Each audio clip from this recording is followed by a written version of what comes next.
Hello everyone, you are watching KHAKSAR English Club. This is your instructor Asmatullah KHAKSAR. Dear viewer and English lovers, welcome to my first class, my first online lecture. And I'm very happy, I'm very pleased, I'm very delighted that once again I'm going to run my YouTube channel by the name of KHAKSAR English Club. Dear viewer and English lovers, in my channel, you will be able to improve your four skills: your reading, your listening, your writing, and your communication skills. And I will try my level best to deliver you, to teach you something by easy way, by very understandable way. So this is my first class, this is my first lecture. But once again, I request you all that I need your help and support. So viewers, today in my first class, in my first lecture, I am going to talk about modal verbs, that what are modal verbs and what are the features of modal verbs. So modal verbs are those verbs which indicate the modality. Modal verbs are those verbs which indicate the modality. Or we could also say that modal verbs are those verbs which describes formation, prohibition, possibility, abilities, offers, and request.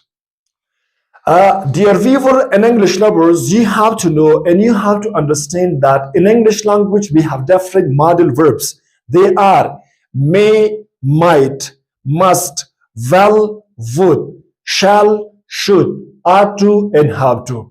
And viewers, we use all these modal verbs in different conditions and different situations. For example, if I talk about can, I can say that can is a modal auxiliary verb which talk about someone ability, which talk about someone qualities. For example, if I say she can cook, this means that she has the ability of cooking. Or if I say I can drive a car, it means that I have the ability of driving a car. Another example, if I say that Ahmad can speak English, this means that Ahmad has the ability of speaking English language. So viewers, this was all about the modal verbs, about the modal verbs, their list, their definitions about the modal verbs. Now, viewers, you have to know and you have to understand that modal verbs have different features. Modal verbs have different characteristics, have different elements. So let us describe them and let's talk about them one by one. Features number first. Viewers, modal verb doesn't have any second and third form.